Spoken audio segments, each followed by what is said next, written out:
Eres basura humana. Desaparece. Mi nuera gritó mientras escupía mi comida de vuelta en su plato. Mi hijo lo estaba grabando todo con su teléfono, riéndose como si fuera el mejor entretenimiento del mundo. Yo tenía 68 años, limpiando el suelo de mi propia casa mientras lloraba. Pero esa humillación fue el mejor regalo que jamás me dieron, porque me dio la certeza absoluta de que mi plan de 3 meses estaba más que justificado. Mi nombre es Artur Vance, tengo 68 años y lo que estoy a punto de contar ocurrió el 7 de marzo de 2024, un domingo que cambió mi vida para siempre. Pero para entender realmente lo que pasó esa noche, necesitas saber quién soy y cómo llegué a ese momento de humillación absoluta en mi propia casa.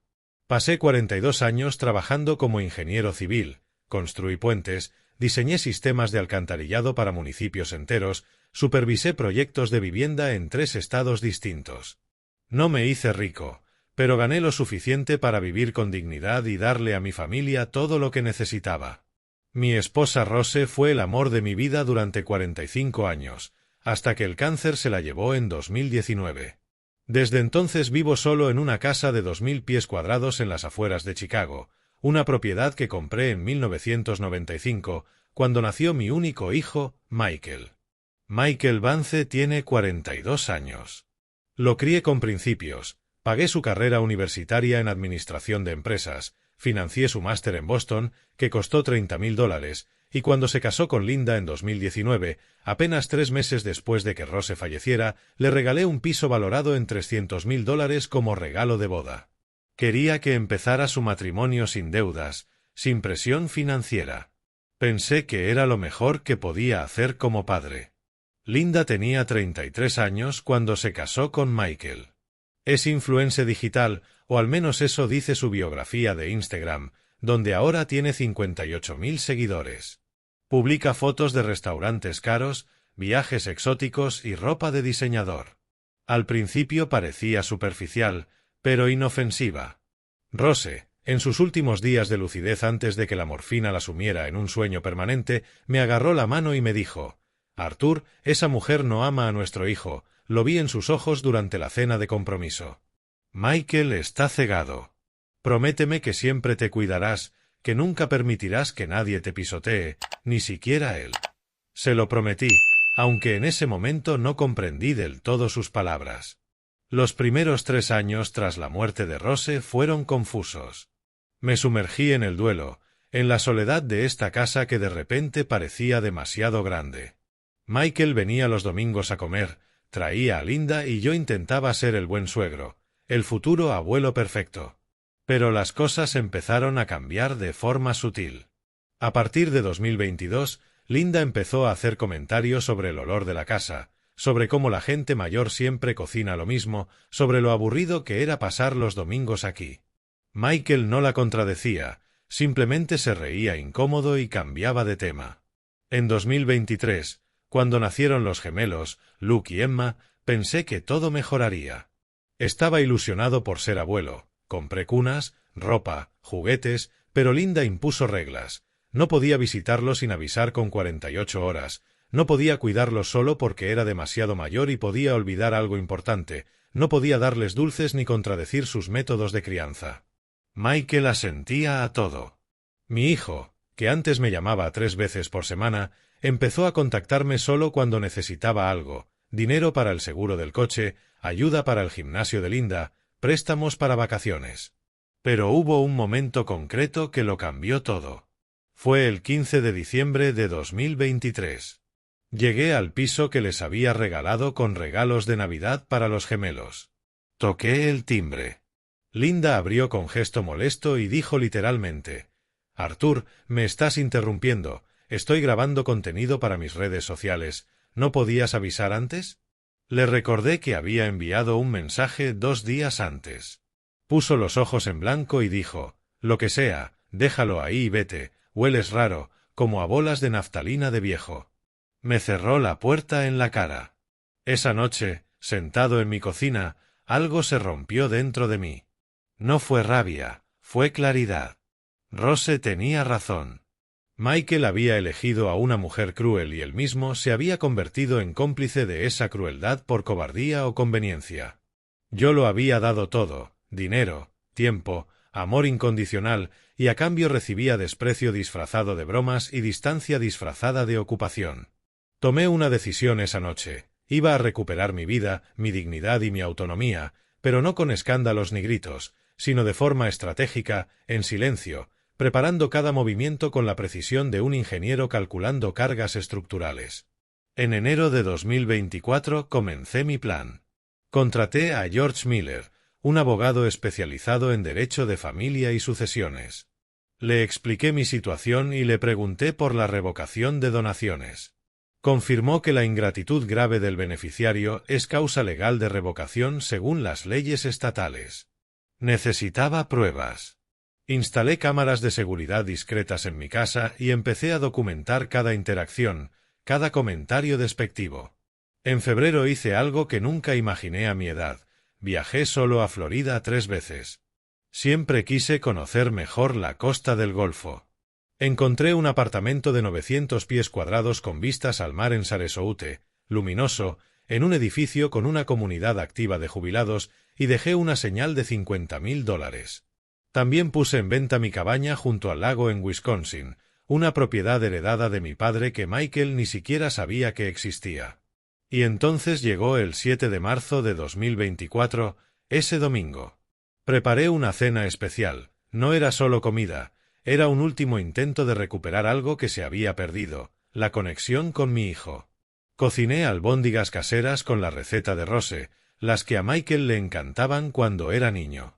Puse la mesa con el mantel bordado que mi esposa usaba en ocasiones importantes, compré pan fresco y preparé una ensalada con tomates de mi pequeño huerto. Incluso limpié la casa durante 3 horas, asegurándome de que todo estuviera impecable. Michael confirmó que llegarían a las 8 de la tarde. A las 8:30 no habían llegado. A las 9 recibí un mensaje breve: llegamos en 20 minutos. Llegaron a las 9:40. Linda entró con esa expresión de fastidio que ya conocía, mirando el móvil sin saludar siquiera. Michael murmuró un hola, papá, sin mirarme a los ojos. Los gemelos se habían quedado con la madre de Linda. Serví la cena. Linda miró el plato como si hubiera puesto veneno. ¿Albóndigas otra vez, Arthur? Siempre cocinas lo mismo, es deprimente comer aquí. Respiré hondo. Las cámaras grababan desde el salón. Son las que le gustaban a Michael de niño, dije con calma. Ella soltó una risa sarcástica. Michael ya no es un niño, es un hombre adulto con estándares. ¿Otra vez no compraste vino? Este vino barato de supermercado. Michael comía en silencio, hundido en la silla. Lo miré, esperando que dijera algo, que me defendiera aunque fuera mínimamente. Nada, silencio absoluto. Linda continuó. Además, esta casa huele raro, huele a viejo, a rancio, no sé cómo aguantas vivir solo aquí, deberías vender esto e irte a una residencia donde estés con gente de tu edad. Sentí que la sangre me hervía, pero mantuve la calma. Esta es mi casa, Linda, la compré hace casi 30 años, aquí crecieron mis recuerdos con Rose y con Michael. Ella puso los ojos en blanco. Ay, siempre con Rose arriba y abajo, ya murió, supéralo, la vida sigue, además esta casa es demasiado grande para ti solo, es un desperdicio de espacio y dinero. Entonces probó las albóndigas, dio un bocado, puso una cara exagerada de asco y, delante de mis ojos, escupió la comida masticada de vuelta al plato. Esto es asqueroso, ¿qué le has puesto? Sabe horrible. Se levantó de golpe y me señaló con el dedo. Eres basura humana, Arthur, basura, desaparece, me das asco, viejo repugnante, ojalá nunca hubieras nacido, ojalá Michael tuviera un padre normal y no este viejo patético que nos hace perder el tiempo todos los domingos. Me quedé paralizado. Michael sacó el teléfono y empezó a grabar. Estaba grabando a su propia esposa humillándome mientras se reía por lo bajo, como si fuera una broma privada entre ellos. Linda siguió. Mírate, 68 años y aún solo, aferrado a esta casa llena de polvo y fantasmas, das pena, eres triste, Todos los domingos venimos por obligación porque Michael se siente culpable, pero la verdad es que nadie te soporta, ni siquiera tus nietos quieren estar contigo porque eres aburrido y hueles mal. Las lágrimas empezaron a caer por mis mejillas, no de tristeza, sino de rabia contenida, pero también de alivio, porque esas palabras confirmaban absolutamente todo lo que había sospechado durante meses. Linda se giró hacia Michael. Vámonos, cariño, no pienso quedarme ni un minuto más en este lugar deprimente con este viejo asqueroso. Michael guardó el teléfono, aún sonriendo, y asintió. Tienes razón, vámonos. Se fueron sin despedirse. Oí el portazo. Me quedé sentado mirando el plato escupido, las albóndigas que había preparado con tanto amor. Limpié todo en silencio, lavé los platos, guardé las sobras que nadie tocó, pero mientras limpiaba, una sonrisa extraña apareció en mi rostro. Esa humillación no me había destruido, me había liberado por completo de cualquier duda y de cualquier sentimiento de culpa por lo que estaba a punto de hacer. Lo que Linda y Michael no sabían es que llevaba meses preparando mi liberación. Mientras ellos me veían como un viejo inútil y solitario, yo estaba construyendo en silencio una nueva vida. En enero de 2024, después de aquella humillación navideña en la que Linda me cerró la puerta en la cara, contraté a George Miller, le expliqué mi situación con total honestidad, le mostré mensajes, grabaciones de llamadas en las que Michael me pedía dinero con un tono cada vez más exigente, documentos de transferencias bancarias por un total de miles de dólares en préstamos que nunca devolvieron. George me explicó el concepto de revocación de donación por ingratitud grave. Según la ley estatal, puedo revocar una donación si el beneficiario ha cometido ofensas contra mí que justificarían la desheredación. La grabación de la noche del 7 de marzo era oro puro a nivel legal, insultos graves, humillación documentada, la presencia de mi hijo riéndose sin intervenir, causa perfecta para la revocación. Pero mi plan iba mucho más allá de recuperar el piso. Necesitaban entender que lo habían perdido todo, no por venganza, sino por las consecuencias naturales de sus actos. Durante febrero, mientras disfrutaban de unas vacaciones en las Bahamas que financié parcialmente con un préstamo de $3,000, viajé a Sarasota 3 veces. La primera fue exploratoria. Caminé por el paseo marítimo, visité barrios, hablé con gente, la ciudad me cautivó de inmediato. La segunda fue más concreta. Contraté a un agente inmobiliario y vi 12 apartamentos, encontré el perfecto, 900 pies cuadrados, tercera planta con ascensor, balcón amplio con vista parcial al mar, cocina renovada, comunidad activa de vecinos, en su mayoría jubilados, precio $350,000. Ese mismo día dejé una señal de $50,000 y firmé un precontrato. La tercera visita en febrero fue para conocer la ciudad más a fondo. Asistí a una feria del libro en la plaza del centro donde conocí a Paula Roberts, una mujer de 65 años, dueña de una librería especializada en literatura independiente.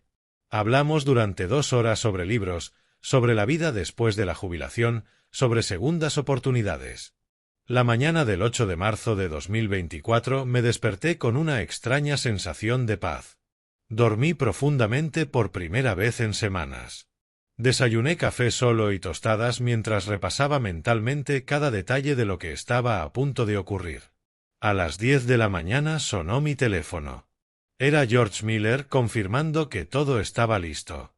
Arthur, los documentos están preparados. Salgo hacia la residencia de tu hijo en 30 minutos. ¿Estás completamente seguro? Mi respuesta fue firme. Nunca he estado tan seguro de nada en mi vida. George me explicó el procedimiento. Llegaría al piso que le regalé a Michael como notario, llevando la notificación oficial de revocación de donación por ingratitud grave. La notificación incluía copias de las grabaciones de la noche anterior, transcripciones certificadas de los insultos y un informe psicológico elaborado por un profesional tras revisar todo el material documentado durante 3 meses. La conclusión era clara: patrón sostenido de abuso psicológico y maltrato verbal hacia el donante. Lo que Michael y Linda ignoraban por completo es que esas cámaras de seguridad que instalé en enero no solo habían grabado la humillación del 7 de marzo, habían capturado 3 meses completos de interacciones, cada domingo que venían a comer, cada comentario despectivo. Linda diciéndole a una amiga por teléfono desde mi salón que yo era una carga patética que no terminaba de morirse, Michael riéndose cuando ella sugería que sería mejor que tuviera un accidente, conversaciones sobre cómo acelerar meterme en una residencia para vender mi casa y quedarse con el dinero. Tenía 19 horas de grabaciones. George seleccionó los fragmentos más graves, los que demostraban sin lugar a dudas el maltrato sistemático, pero conservamos el resto como munición adicional por si intentaban impugnar la revocación. Mi abogado fue claro: con este material ningún juez fallará a su favor, la ingratitud está más que probada, tienen 60 días para abandonar la propiedad a partir de la notificación formal. A las 11:15 de la mañana George me llamó desde su coche. Estoy a 2 manzanas del piso, ¿algún cambio de planes? Le dije que siguiera adelante. Colgué y me senté en mi sofá, el mismo donde Rose solía tejer mientras veíamos películas antiguas los viernes por la noche. Imaginé su reacción al saber lo que estaba haciendo. Estoy seguro de que sonreiría con orgullo. Siempre fue más fuerte que yo, más directa. Me enseñó que el amor propio no es negociable, que la dignidad vale más que la comodidad de mantener una falsa paz familiar. George tocó el timbre exactamente a las 11:30. Conozco los detalles porque luego me los contó con precisión milimétrica. Linda abrió la puerta en pijama, con el pelo recogido de cualquier manera. «Sí», preguntó con tono molesto. George se identificó formalmente. «Buenos días. Soy George Miller, notario colegiado. Estoy aquí para entregar una notificación oficial al señor Michael Vance, residente en este domicilio». Linda frunció el ceño. ¿Notificación de qué? George extendió el sobrecertificado. Es un asunto legal que debe comunicarse personalmente. ¿Se encuentra el señor Vance en casa? Ella gritó hacia adentro. Michael, hay un notario aquí con unos papeles. Mi hijo apareció en camiseta y pantalón deportivo, confundido. George repitió la presentación y le entregó el sobre. Señor Vance, esta es una notificación oficial de revocación de la donación del inmueble de esta dirección, promovida por el donante original, su padre, Arthur Vance. Michael abrió el sobre sin comprender aún la magnitud. Leyó la primera página y su rostro palideció al instante. ¿Qué es esta revocación? Esto no puede ser. Este piso es mío. Me lo dio hace 5 años. George, con tono profesional pero firme, explicó que la donación puede revocarse legalmente por ingratitud grave del beneficiario. Su padre ha documentado extensamente un patrón de maltrato psicológico y abuso verbal. Adjuntos encontrará grabaciones en formato digital, transcripciones certificadas y un informe pericial. Dispone de 60 días naturales desde hoy para desalojar la propiedad. Linda arrebató los papeles de las manos de Michael y empezó a leer frenéticamente, pasando páginas, viendo capturas de las grabaciones, leyendo sus propias palabras transcritas. Esto es ilegal, no puede grabarnos sin permiso, es una invasión de la privacidad. George sonrió levemente. Las grabaciones se realizaron en la vivienda privada del señor Vance, su propia casa, son plenamente válidas desde el punto de vista legal, y además, el contenido demuestra conductas que constituyen causa legal de revocación según la legislación vigente. Entonces Linda estalló, empezó a gritar como nunca antes. Ese viejo hijo de... Esto es culpa tuya, Michael, haz algo, llama a tu padre ahora mismo. George dio un paso atrás. Lamento informarle de que cualquier intento de contacto directo con el señor Vance será considerado acoso. Toda comunicación deberá realizarse a través de representación legal. Mi tarjeta está incluida en la documentación. Buenos días. Se marchó, dejándolos en el umbral con el sobre abierto y sus vidas desmoronándose. Michael me llamó 37 veces ese día, 37 llamadas que no contesté. Me enviaron 42 mensajes de WhatsApp, pasando de súplicas a amenazas, de promesas de cambio a nuevos insultos. Bloqueé sus números temporalmente. George me había advertido que intentarían manipularme emocionalmente, que usarían a los gemelos como moneda de cambio, que prometerían cualquier cosa para revertir la situación, pero yo había tomado la decisión con la cabeza fría tras meses de reflexión. Esa noche, cenando solo en mi cocina, recibí un correo de George con el acuse de recibo firmado. La notificación había sido entregada oficialmente. El plazo de 60 días comenzaba a correr. Miré por la ventana hacia el jardín trasero donde Rose plantaba geranios cada primavera. El piso de $300.000 que les había regalado volvería a ser legalmente mío, pero más importante que el dinero era el mensaje. Ya no era el viejo sumiso que aceptaba humillaciones a cambio de migajas de atención familiar. Los días posteriores al 8 de marzo fueron extrañamente silenciosos. Mantuve los teléfonos bloqueados y dediqué mis horas a recordar conversaciones que había intentado olvidar durante años. Hay momentos en la vida en los que las palabras de quienes amamos adquieren un significado completamente nuevo con el tiempo. Eso me ocurrió con las palabras de Rose durante esos días de silencio autoimpuesto. Mi esposa falleció el 23 de octubre de 2019, un miércoles lluvioso que nunca olvidaré. Los últimos 3 meses de su vida transcurrieron entre el hospital y nuestro dormitorio, convertido en una unidad de cuidados paliativos en casa. El cáncer de páncreas la consumió rápidamente, demasiado rápido para procesar lo que estaba ocurriendo, pero Rose, incluso en sus peores días, conservó esa lucidez brutal que siempre la caracterizó. Recuerdo una conversación concreta el 16 de septiembre de 2019, exactamente un mes antes de que entrara en un coma irreversible. Era tarde. Pasadas las 11 de la noche, yo estaba sentado junto a su cama sujetándole la mano y escuchando su respiración entrecortada. Abrió los ojos y me miró con esa intensidad que reservaba para los momentos importantes. «Arthur, necesito que me prometas algo». Le dije que lo que quisiera. «Cuando yo no esté, vas a vivir para ti, no solo para Michael, no solo para mantener recuerdos, para ti. Recupera tus sueños». Le pregunté a qué se refería. Rose sonrió débilmente. «Siempre quisiste escribir ese libro sobre ingeniería sostenible. Siempre hablaste de aprender cerámica, de vivir cerca del océano aunque fuera unos meses. Siempre decías que cuando te jubilaras harías 1000 cosas, pero llevas 5 años jubilado y no has hecho ninguna. Te conozco, amor mío. Te vas a quedar en esta casa esperando a que Michael te necesite, sacrificando tu tiempo por un hijo que ya es adulto y debe vivir su propia vida». Sus palabras dolieron porque eran verdad. Siempre pospuse mis deseos personales, primero para construir estabilidad familiar, luego por la enfermedad de Rose, después por el duelo. Pero ella continuó, cada palabra le costaba un esfuerzo físico enorme. «Michael se va a casar con esa mujer y tú no dirás nada porque eres demasiado bueno, pero escúchame bien, Linda no nos ama. No ama a esta familia, solo quiere lo que puede sacar». Lo vi en sus ojos durante la cena de compromiso en julio. Mientras tú y yo brindábamos ilusionados, ella estaba calculando cuánto valía este patrimonio, cuánto podría heredar Michael. Intenté defenderla diciendo que estaba siendo injusta, pero Rose me interrumpió con firmeza. «No soy injusta, soy realista, y te conozco. Vas a darles todo porque crees que así mantendrás a tu hijo cerca. Pero escúchame, el amor no se compra con dinero ni con sacrificios eternos, o te respetan por quien eres o no te respetan. Y cuando llegue el día en que te falten al respeto de verdad, quiero que recuerdes esta conversación.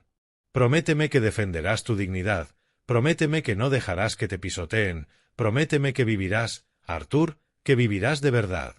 Se lo prometí llorando, aunque en aquel momento pensé que exageraba por los efectos de la medicación. Rose falleció 5 semanas después sin recuperar la conciencia.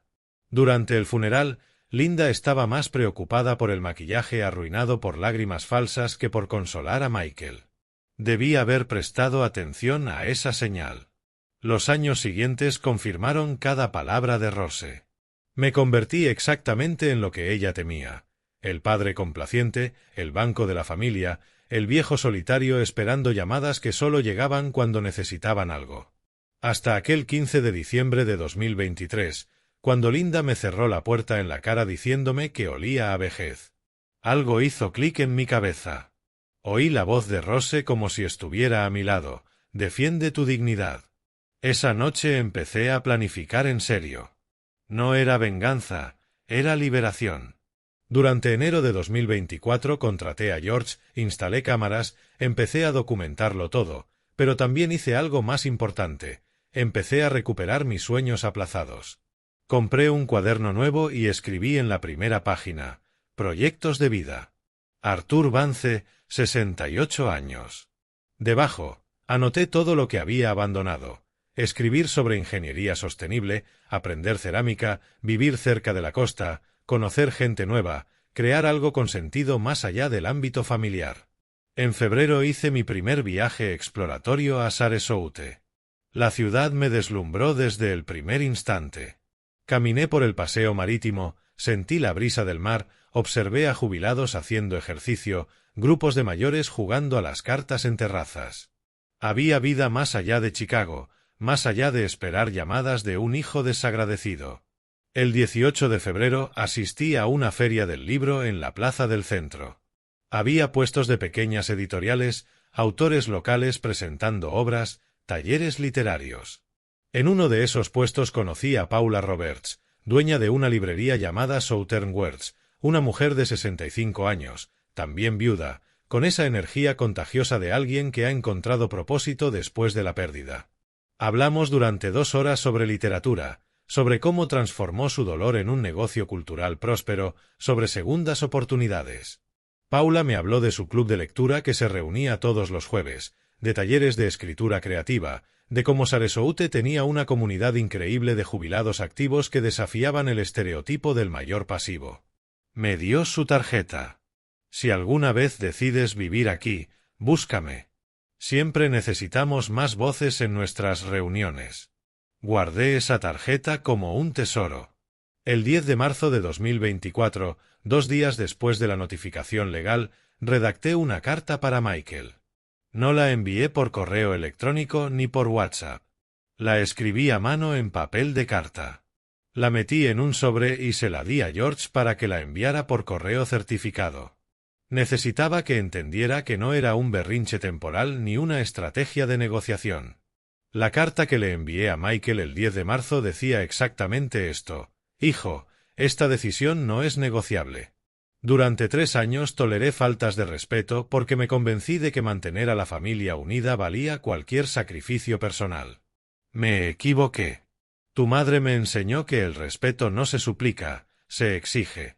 Las grabaciones demuestran un patrón sistemático de maltrato que no puedo y no debo seguir tolerando. El piso volverá a mi propiedad. No habrá reuniones. No habrá negociaciones. No habrá segunda oportunidad. Tienes 60 días. Úsalos con inteligencia.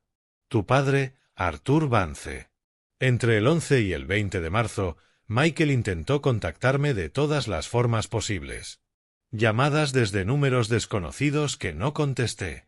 Mensajes a través de primos lejanos que rechacé con educación. Incluso se presentó 2 veces en mi casa, tocando el timbre con insistencia durante 20 minutos. Yo estaba dentro, escuchándolo suplicar al otro lado de la puerta, pero no abrí. George me había aconsejado mantener distancia absoluta hasta que se enfriaran los ánimos y aceptaran la realidad de la situación. Pero mientras Michael se desmoronaba, yo construía. El 15 de marzo de 2024 recibí la noticia que estaba esperando. La venta de mi cabaña en Lake Geneva se había cerrado, $250,000 transferidos a mi cuenta bancaria. Heredé esa propiedad de mi padre en 1998. Nunca la usé demasiado, quizá 10 fines de semana al año. Era una casa rural de 1.600 pies cuadrados con un acre de terreno, lejos del centro de la ciudad. Hermosa, pero solitaria. Michael ni siquiera sabía que existía porque la heredé mucho después de que él se fuera a vivir por su cuenta. Con ese dinero liquidado, sumado a mis ahorros de $400,000 en fondos indexados, acumulados durante décadas trabajando en proyectos internacionales de ingeniería, tenía más que suficiente capital para financiar mi nueva vida. El 16 de marzo firmé la escritura definitiva del apartamento en Sarasota, $350,000 pagados al contado. 900 pies cuadrados en la tercera planta con ascensor, 2 dormitorios, salón luminoso con acceso a un balcón orientado al este. Cocina renovada hacía 3 años. Baño completo con ducha a ras de suelo. Comunidad de propietarios, en su mayoría jubilados, con un jardín interior compartido y una sala social. La agente inmobiliaria, una joven llamada Nora, me felicitó por la compra. Usted es muy valiente, señor Vance. No muchos hombres de su edad se atreven a cambiar de ciudad y empezar de cero. Le sonreí. Señorita, tengo 68, no 88. Todavía me quedan muchas experiencias por vivir. Me entregó las llaves el 18 de marzo. Las sostuve en la mano, sintiendo su peso físico y simbólico. Eran las llaves de mi libertad. Esa misma semana me apunté a un taller de cerámica en el Distrito de las Artes, clases todos los martes y jueves de 4 a 6 de la tarde. El curso costaba $300 por trimestre e incluía materiales. La profesora, Amanda Davis, tenía 62 años y 30 años de experiencia enseñando. Cuando le expliqué que nunca había tocado arcilla en mi vida, me dijo algo que me marcó. Arthur, la cerámica no tiene edad. Tengo alumnos de 75 años creando piezas maravillosas.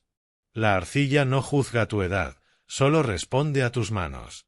También contacté con 3 pequeñas editoriales especializadas en ensayos técnicos.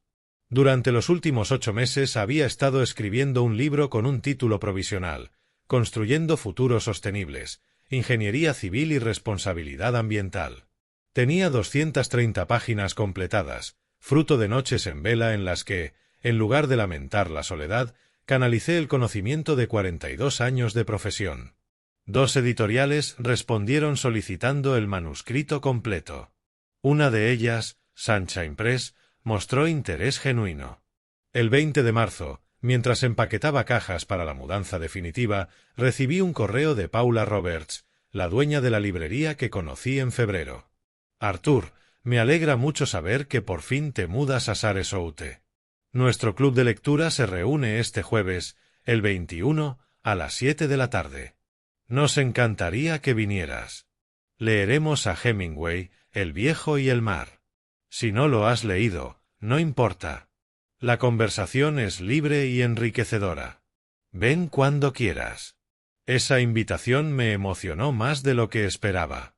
Durante años no había formado parte de ningún grupo social más allá de interacciones superficiales con vecinos en Chicago. La soledad tras la muerte de Rose había sido devastadora, pero me había acomodado en ella como en un sillón viejo y gastado. Ahora tenía la oportunidad de salir de esa comodidad tóxica.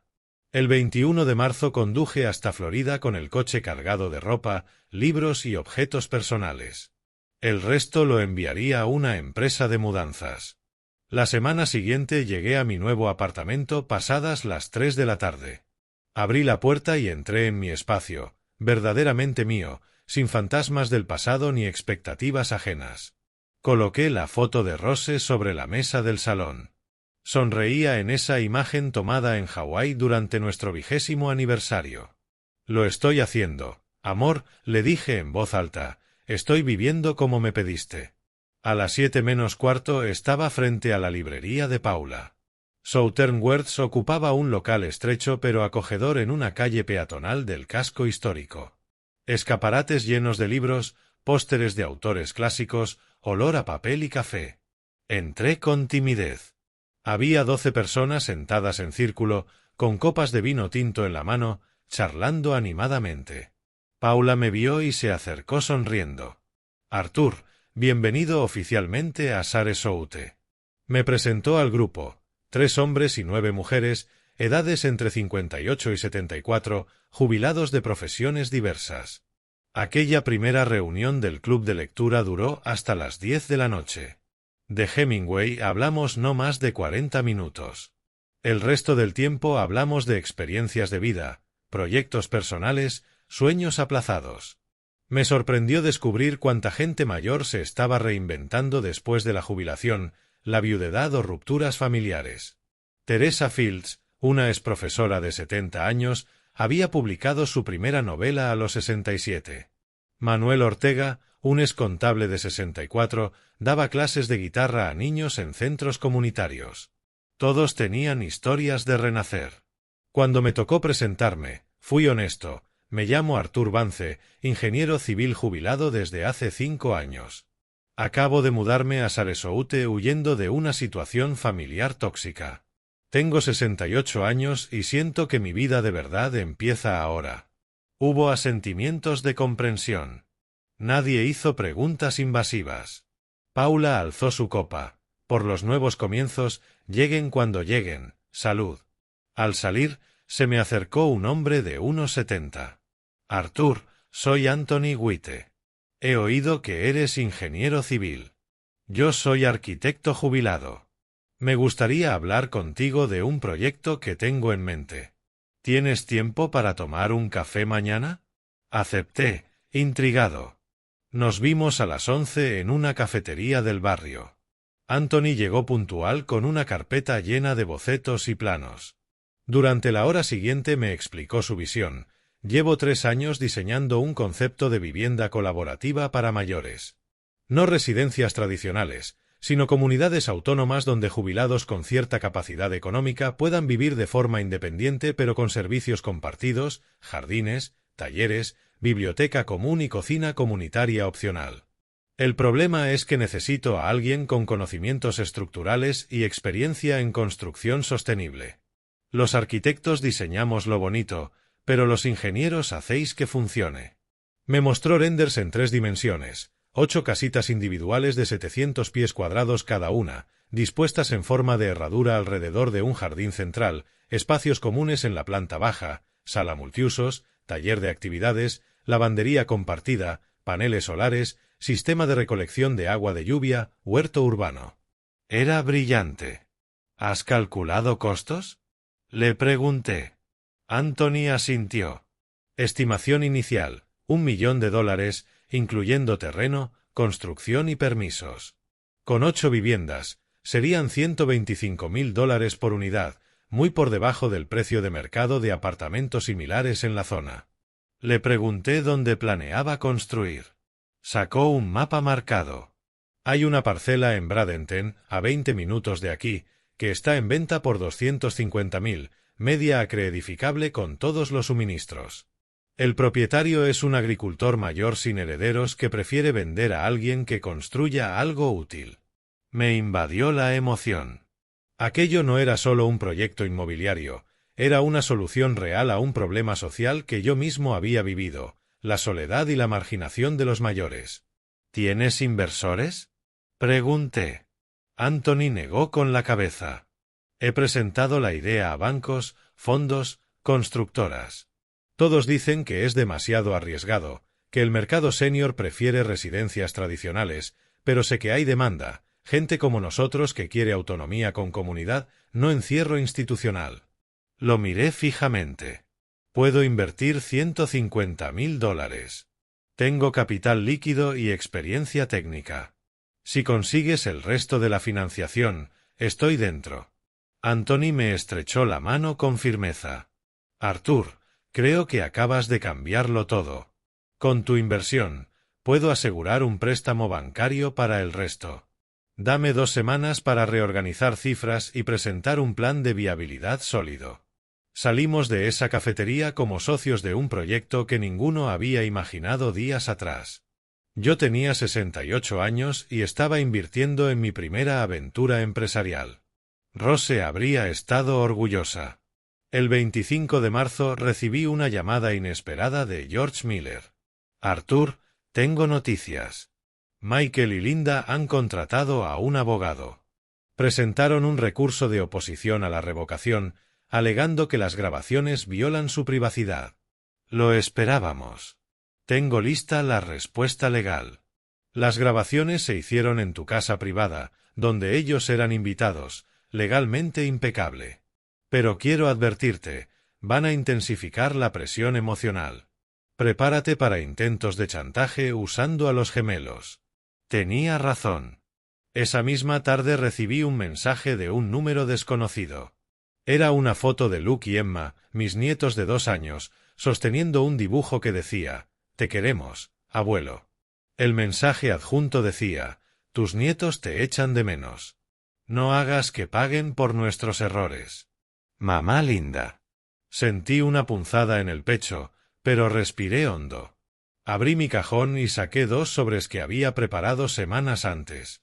En febrero, cuando planeaba todo esto, escribí cartas individuales para Luke y Emma, cartas que no leerían hasta que fueran lo bastante mayores, probablemente a los 15 o 16. En ella se explicaba con honestidad lo ocurrido, sin demonizar a sus padres, pero sin esconder la verdad. También había creado fondos fiduciarios de $100,000 para cada uno, dinero que recibirían directamente al cumplir los 18 para la universidad o proyectos personales. George tenía instrucciones de entregarles las cartas y los documentos bancarios cuando alcanzaran la mayoría de edad. Respondí al mensaje: amo a mis nietos incondicionalmente. Por eso he asegurado su futuro educativo sin que tú puedas tocarlo. Recibirán $200,000 en total a los 18. Mientras tanto, mantengo mi decisión. No voy a negociar usando a niños como moneda de cambio. Bloqueé el número de inmediato. El 1 de abril de 2024, exactamente 24 días después de la notificación legal, Linda apareció en mi antigua casa de Chicago con los gemelos. No lo supe hasta 3 horas después, cuando mi vecina, la señora Margaret River, me llamó preocupada. Arthur, tu nuera estuvo aquí con los niños tocando el timbre durante media hora. Estaba gritando que eres un monstruo, que estás destruyendo a tu familia. Los pequeños lloraban. Al final les dije que te habías mudado sin dejar dirección. Se fue furiosa. Le di las gracias a Margaret y colgué. Linda había calculado mal su estrategia. Pensó que verme rodeado de mis nietos suplicando me rompería por dentro, que cedería ante la imagen de esos dos niños confundidos pidiendo por el abuelo. Pero yo ya había anticipado exactamente esa jugada. Por eso me mudé sin avisar. Por eso dejé instrucciones estrictas a George sobre cómo manejar cualquier intento de manipulación efectiva. Esa misma noche redacté un correo para George detallando el incidente. Respondió de inmediato: Arthur, esto refuerza nuestra posición. Usar a menores para presión emocional puede considerarse conducta inapropiada en un proceso legal. Documenta todo. Mientras tanto, el plazo de desalojo vence el 7 de mayo. Si no han salido voluntariamente para esa fecha, procederemos con el desahucio judicial. ¿Tienes planes para el piso recuperado? Sí, tenía planes. Había decidido venderlo de inmediato.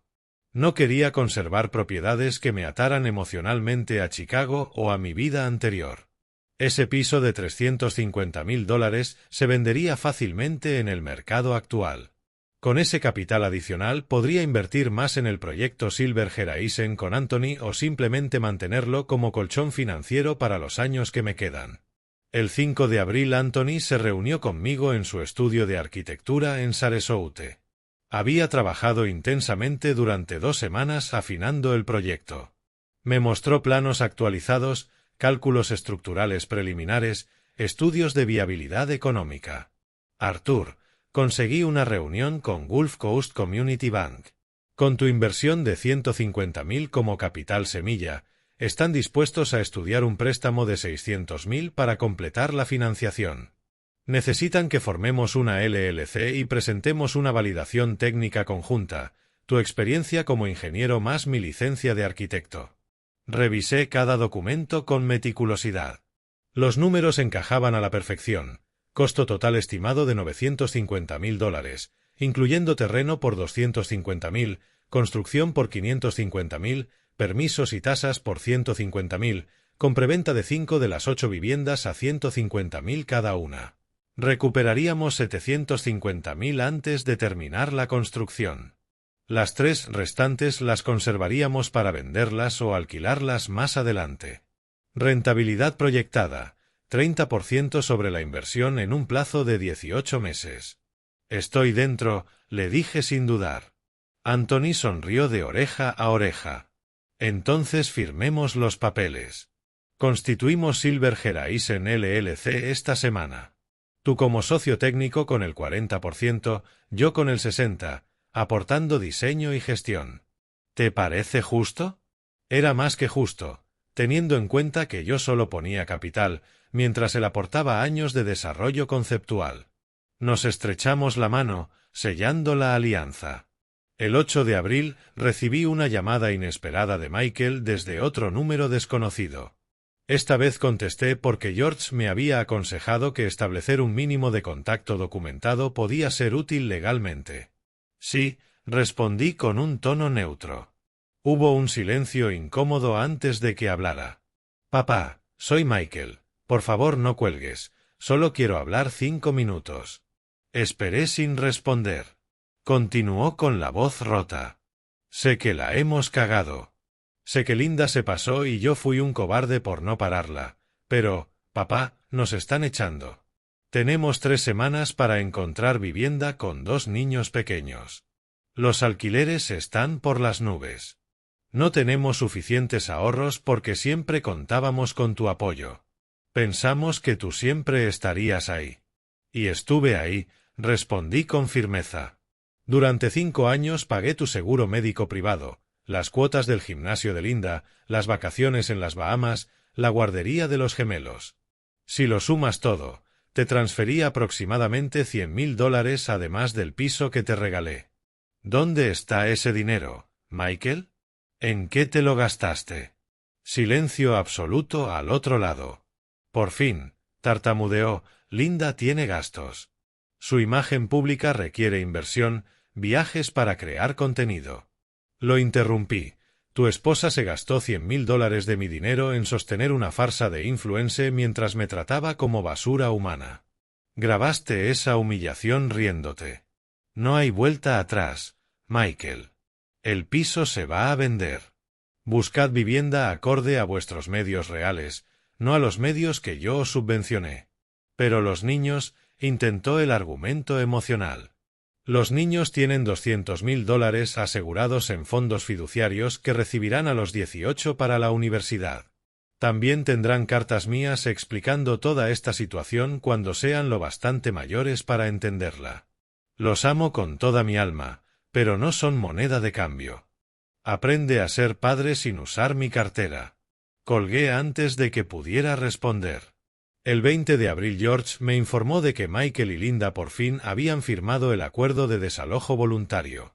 Se irían antes de la fecha límite para evitar el desahucio judicial forzoso que quedaría en su historial.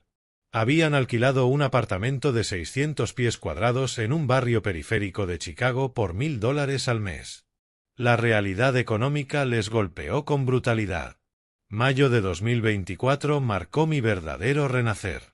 Mientras Michael y Linda metían sus pertenencias en cajas de cartón, enfrentándose a la realidad de una vida mucho más reducida, yo estaba construyendo algo completamente distinto en Florida. Mi rutina semanal se había transformado de forma radical comparada con aquellos años solitarios en Chicago, esperando llamadas que nunca llegaban. Los martes y jueves de 4 a 6 de la tarde asistía religiosamente a las clases de cerámica con Amanda Davis.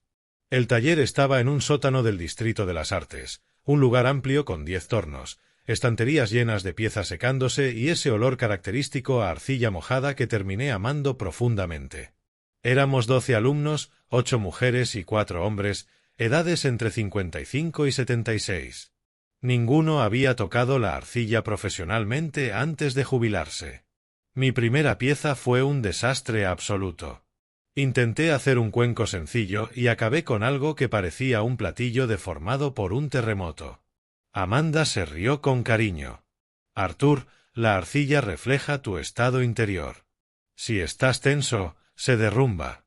Relájate. Respira. Siente el material. En mi segunda clase, logré centrar la arcilla correctamente en el torno. El movimiento circular, la presión de mis manos moldeando algo a partir de la nada, tenía una cualidad meditativa. Por primera vez en años, mi mente se quedó completamente en silencio. Hacia finales de mayo ya había creado mi primera pieza presentable, un jarrón cilíndrico de 8 pulgadas, con bordes intencionalmente irregulares. Amanda lo esmaltó en azul cobalto y lo metió en el horno. Cuando lo vi terminado sentí un orgullo genuino. No era perfecto, pero era mío. Lo coloqué en mi balcón como símbolo de esta nueva etapa. Los jueves por la noche, después de cerámica, iba al club de lectura en Southern Words. Habíamos terminado Hemingway y empezamos con Steinbeck, al este del Edén. Las discusiones literarias inevitablemente derivaban en conversaciones sobre nuestras vidas. Teresa Fields, la exprofesora que publicó su novela a los 67, me preguntó una noche: «Arthur, mencionaste que estás escribiendo un libro técnico. ¿Has pensado en enseñárselo a editores?». Le conté sobre mi manuscrito de ingeniería sostenible y mi contacto con Sunshine Press. Paula, que escuchaba detrás del mostrador, intervino: «Conozco al director editorial, Sebastián Moore. Déjame hacer una llamada». 3 días después ya tenía una reunión programada para el 15 de junio. Paula había movido hilos usando su credibilidad en el mundo literario de Florida. Los sábados por la mañana me había unido a un grupo de caminatas costeras organizado por la comunidad de mi edificio. Salíamos a las 8:30. Caminábamos 7 millas por el paseo hasta el puerto deportivo. Éramos 18 jubilados habituales hablando de todo excepto enfermedades y achaques. Hablábamos de política, cultura, viajes pendientes, proyectos personales. Me sentía parte de algo vivo. En una de esas caminatas conocí a Gordon Martín, es profesor de economía, 64 años, divorciado, padre 2 veces distanciado de 3 hijos adultos. Su historia resonó dolorosamente con la mía. «Arthur, pasé 30 años sacrificándome por familias que no valoraron el esfuerzo. Mis hijos solo me llaman cuando necesitan dinero. Mi segunda exesposa me dejó por alguien 20 años más joven. Llegué a Sarasota hace un año buscando exactamente lo que tú buscas, dignidad y paz». Gordon se convirtió en un amigo cercano muy rápido. Tomábamos café después de las caminatas, intercambiábamos libros, hablábamos de inversiones y proyectos. Cuando le mencioné Silver Geraisen, se entusiasmó al instante. «¿Necesitas asesoramiento financiero, socio?». Trabajé 15 años en banca comercial antes de dedicarme a la docencia. Puedo revisar tu plan de negocio sin coste. El 10 de mayo Anthony y yo firmamos ante notario la constitución oficial de Silver Geraisen LLC. Capital social, 160.000. Mi aportación, 150.000. La de Anthony, 10.000, más su trabajo valorado del proyecto. Nos reunimos con el director de Gulf Coast Community Bank, Victor Sands, un hombre de 50 años con 30 años de experiencia bancaria. Presentamos planos, estudios de mercado y proyecciones financieras revisadas por Gordon. Víctor estudió los documentos durante 40 minutos sin decir una palabra. Por fin miró a Anthony y luego a mí. «Señores, este proyecto tiene mérito real. El concepto de vivienda colaborativa para mayores responde a una demanda emergente que la industria tradicional ignora. Veo viabilidad clara.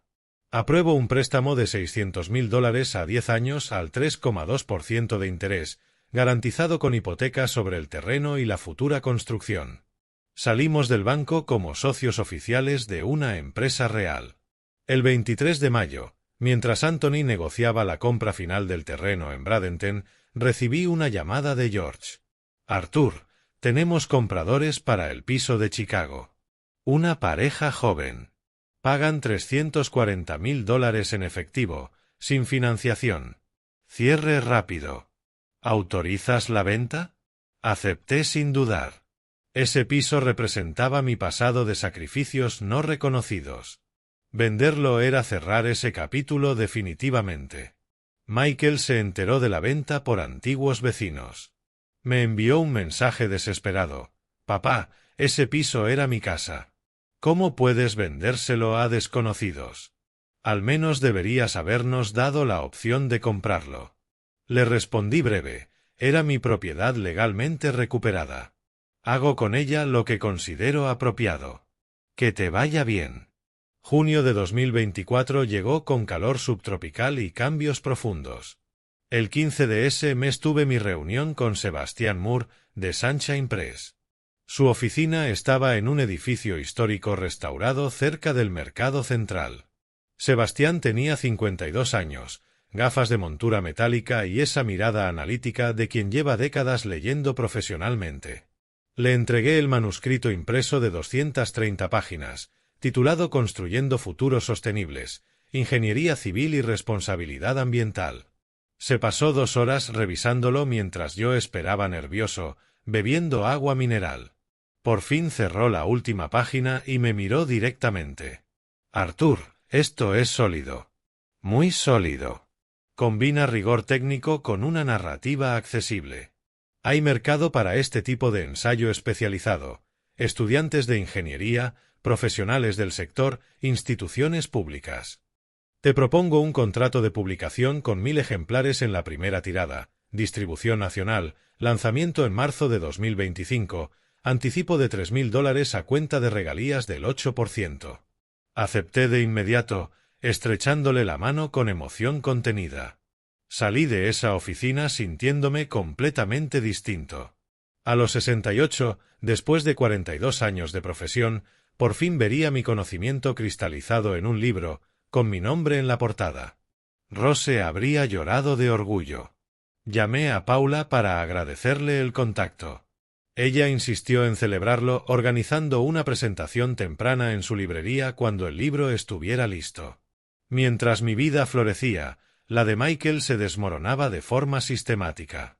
El 20 de junio recibí un correo de su jefe, alguien a quien conocía vagamente de una cena corporativa años atrás. El mensaje fue directo. Señor Vance, me veo obligado a informarle de que su hijo Michael ha sido despedido de nuestra empresa por rendimiento deficiente sostenido y ausencias injustificadas.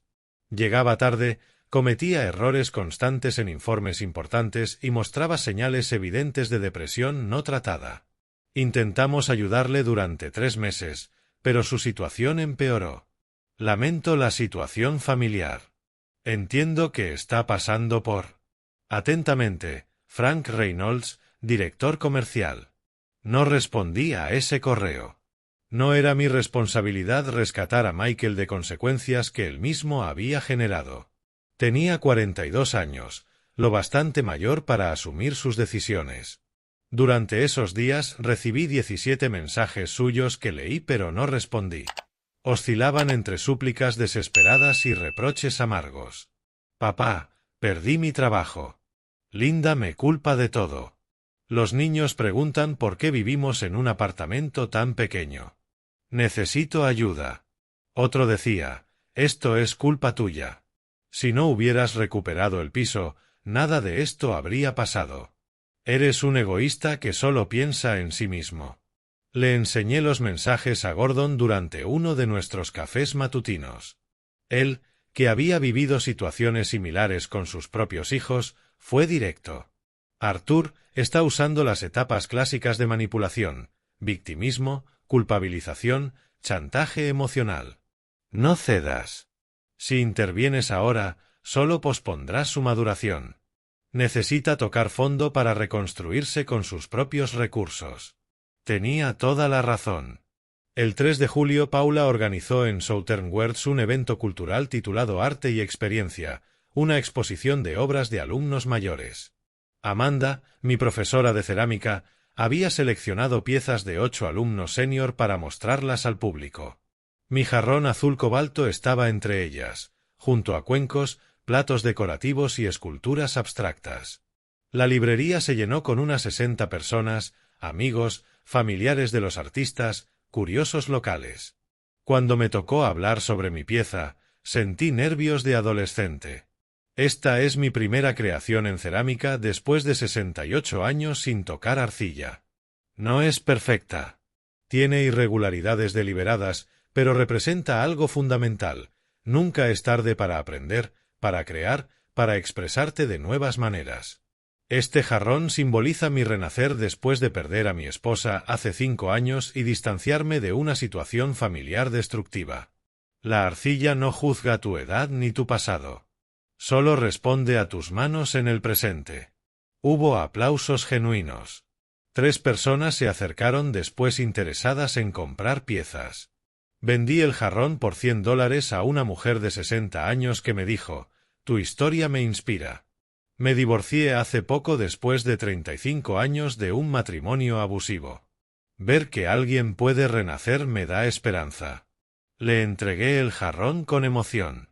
Esos $100 valían infinitamente más que cualquier cantidad que le hubiera dado a Michael durante años de dependencia forzada. El proyecto Silver Horizon avanzaba rápido. Anthony cerró la compra del terreno en Bradenton el 28 de junio por $250.000. El 5 de julio iniciamos los trámites de permisos de obra. El arquitecto técnico contratado estimó el inicio de obras para septiembre si toda la documentación municipal se aprobaba sin contratiempos. Ya teníamos 4 consultas serias de potenciales compradores interesados en la preventa.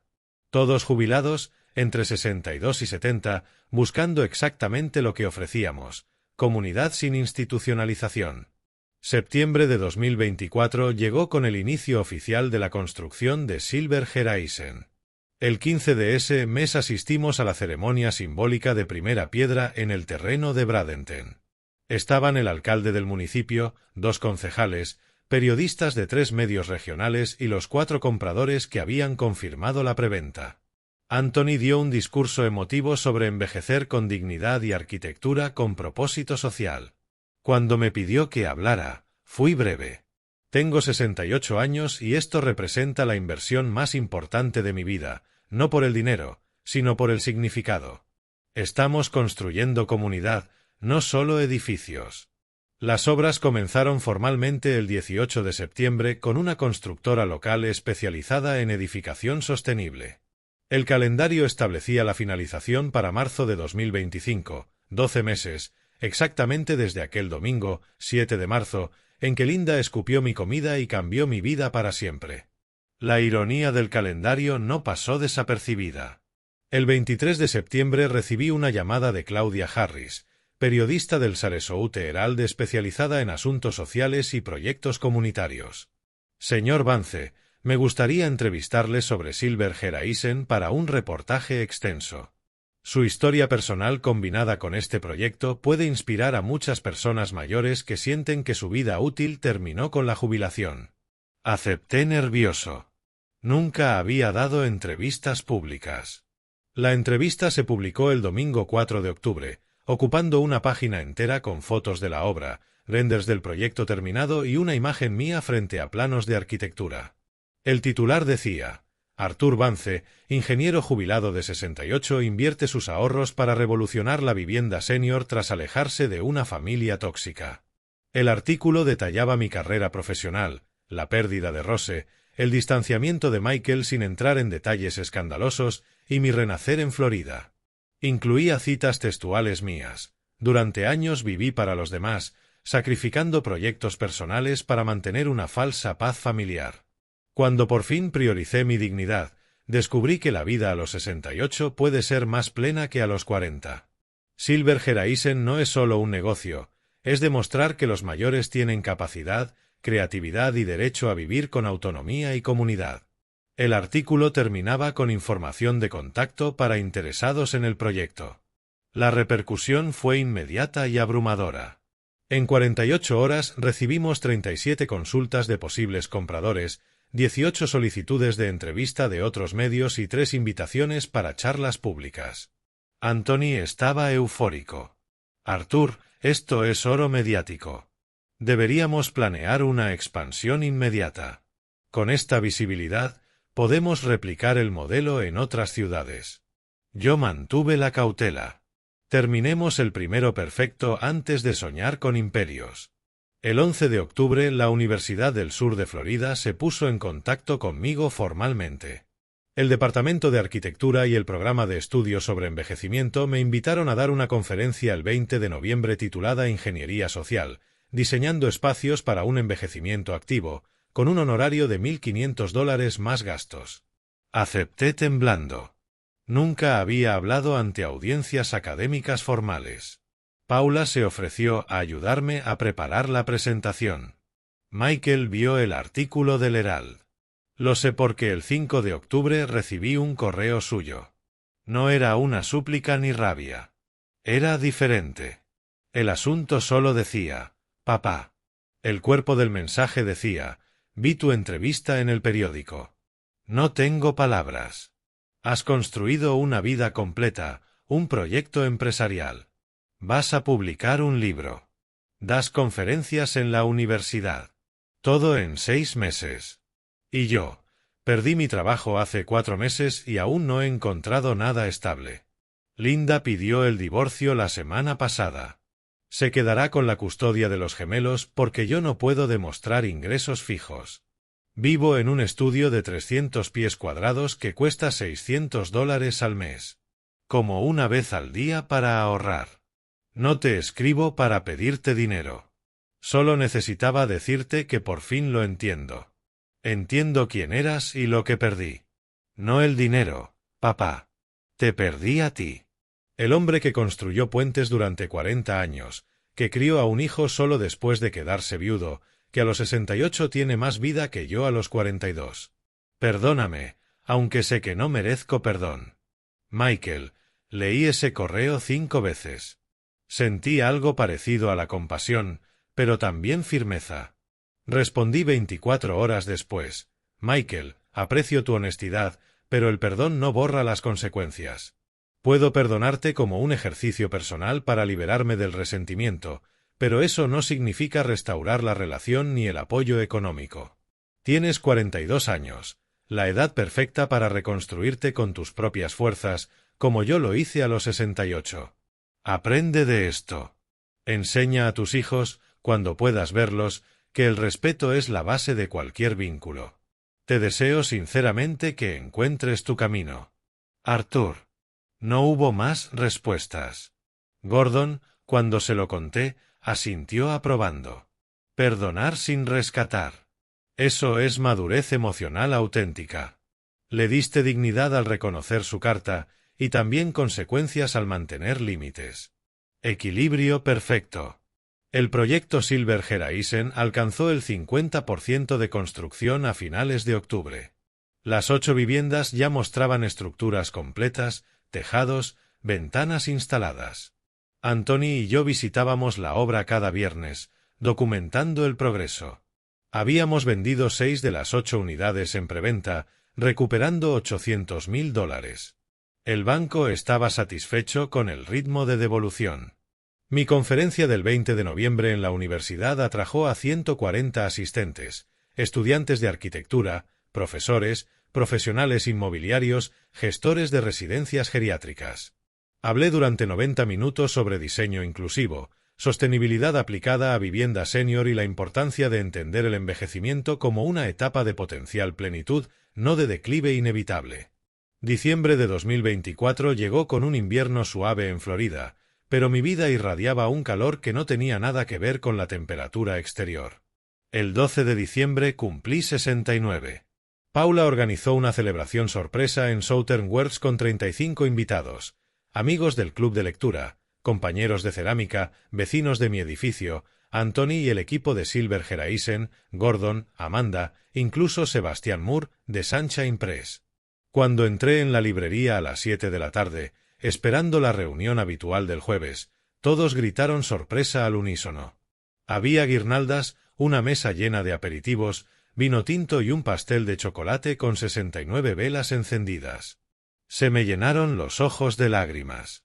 En todos mis años anteriores, los cumpleaños se celebraban con llamadas obligatorias de Michael disculpándose por no poder venir debido a los compromisos laborales de Linda. Esto era distinto. Estaba rodeado de personas que elegían estar conmigo, no por obligación familiar, sino por afecto genuino. Paula pidió silencio y alzó su copa. Arthur, hace apenas 10 meses llegaste a Sarasota escapando de una situación dolorosa. En este tiempo te has convertido en una parte esencial de nuestra comunidad. Escribiste un libro que se publicará en marzo. Creaste un proyecto empresarial innovador que ya está cambiando vidas. Aprendiste cerámica. Diste conferencias en la universidad.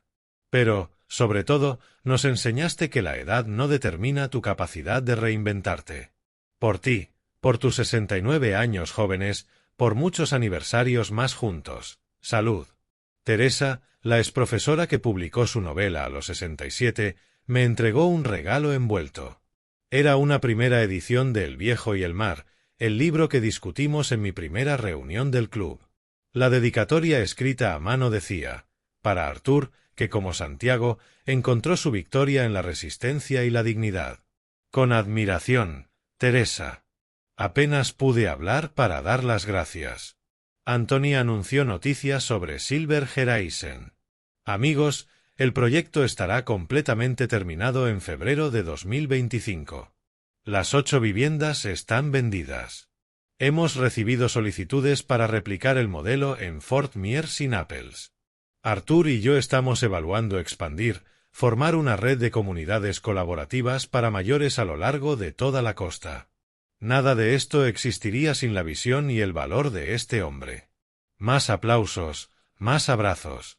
Esa noche, ya en mi apartamento, me senté en el balcón con una copa de vino, mirando las luces de la ciudad. Saqué el teléfono y repasé las fotos guardadas. Había una de Rose tomada en 2014 durante unas vacaciones en Hawái. Sonreía con ese brillo especial que tenía cuando era realmente feliz. Le hablé en voz baja. Lo hice, amor. Cumplí la promesa que te hice. Estoy viviendo de verdad, no solo existiendo. Ojalá pudieras ver todo esto. El 16 de diciembre, 4 días después de mi cumpleaños, recibí un sobrecertificado desde Chicago. Era una carta escrita a mano por Michael. Sin remitente digital, solo papel y tinta azul. La abrí con las manos temblorosas. Papá, te escribo a mano porque necesito que sepas que cada palabra lleva esfuerzo real, no solo teclas apretadas mecánicamente.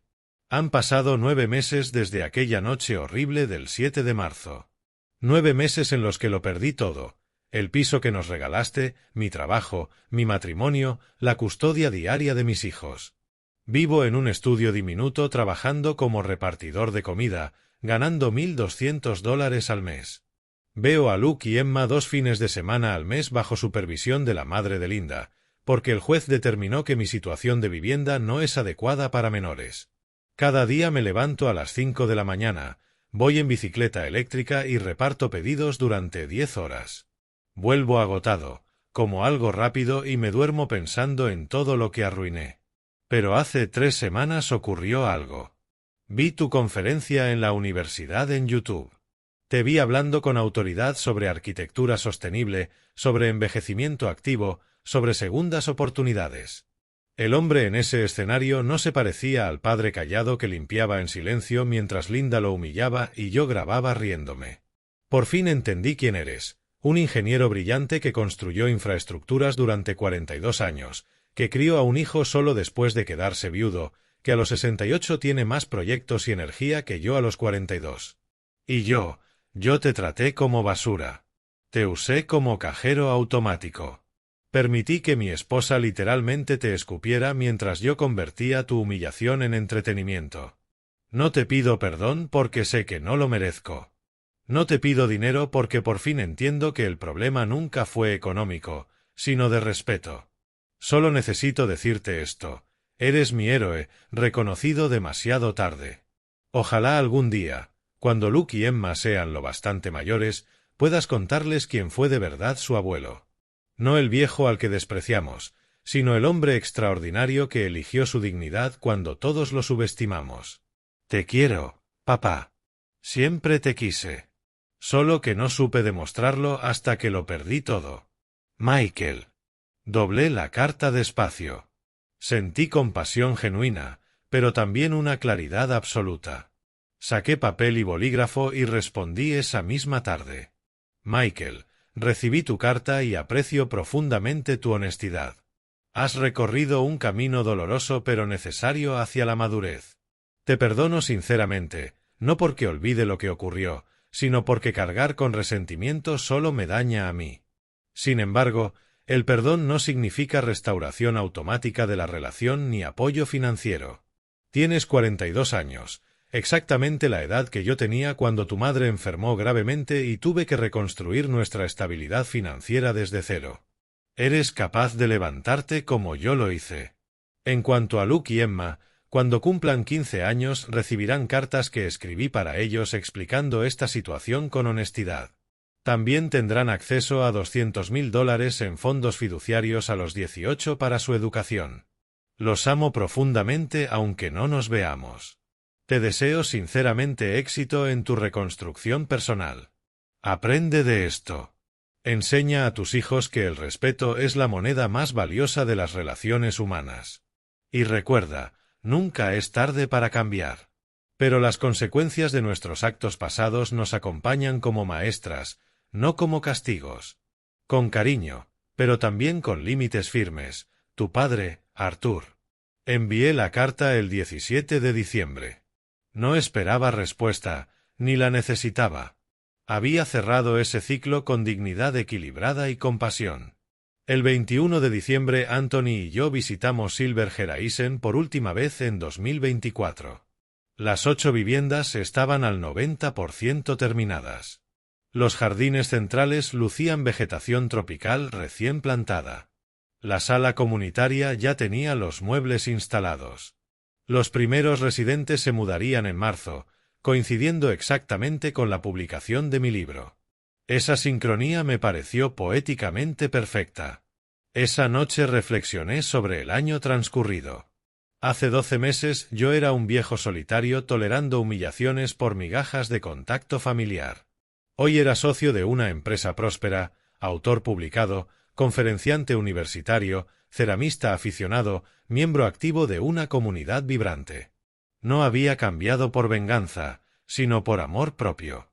Rose estaría orgullosa. Mi mensaje final para quien escuche esta historia: la dignidad no tiene fecha de caducidad. Empezar de cero no requiere el permiso de nadie. Y a veces la mayor muestra de amor hacia uno mismo es decir basta y construir la vida que mereces, sin importar la edad ni cuánto duela el proceso. Yo lo hice a los 68. Tú puedes hacerlo a cualquier edad. La vida no termina cuando otros te descartan. Empieza cuando tú decides valorarte. Si te gustó esta historia, dale like al vídeo, suscríbete al canal y comparte tus impresiones en los comentarios. Para escuchar la siguiente historia, haz clic en el recuadro de la izquierda. Gracias por vernos.